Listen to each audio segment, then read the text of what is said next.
Baretsky. He's the president of the European Centre for Information Policy, and he joins us now live from Antwerp. Thank you very much for your time, first of all. And I'll just touch on one of the points there that our correspondent Yolo Updavith made in terms of this individual was not known by the intelligence services. Can we perhaps point to that as a potential problem for intelligence?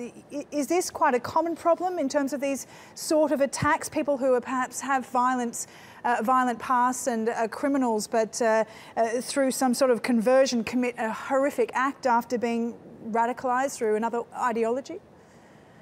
Well, this is a huge problem for intelligence services in Europe, because they have not paid attention to the unknown factor. And the unknown factor is one of these problems that we are seeing rising now.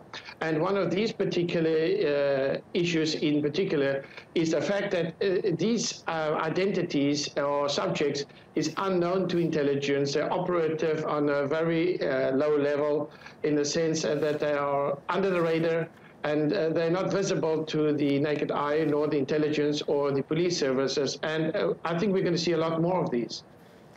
And if this is perhaps an exemption of the sort of people that are vulnerable to this sort of situation, how many other people perhaps could there be out there in terms of what do the intelligence need to be looking for these more vulnerable types that might be more prone to acts like this?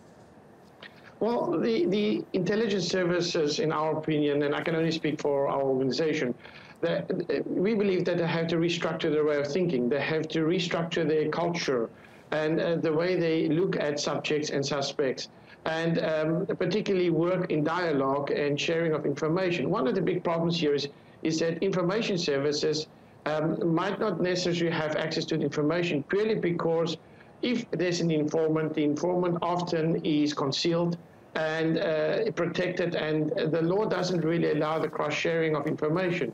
So this is a multiple problems we're facing here, and not a single problem. And it's time that they sit around the table and pay attention to those who knows. And Ricardo, this is obviously, as we've said, this is an attack by a citizen of the state, and it's not the first time that France has suffered an attack like this in the hands of their own. So can you describe the scope of the problem of homegrown terrorism in France for us? Well, as a whole, not only in France, but I think it's a major problem across Europe. You know, there's a few factors that drives this radicalization, and we have to look at what is these factors that's driving them.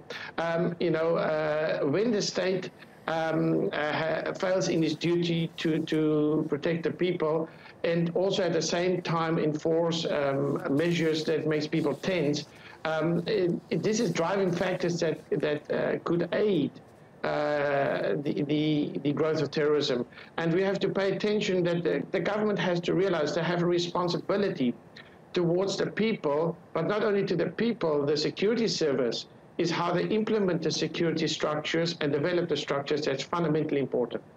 Okay, really appreciate your time there, Ricardo Baretsky. He's the president of the European Centre for Information Policy from Antwerp for us there.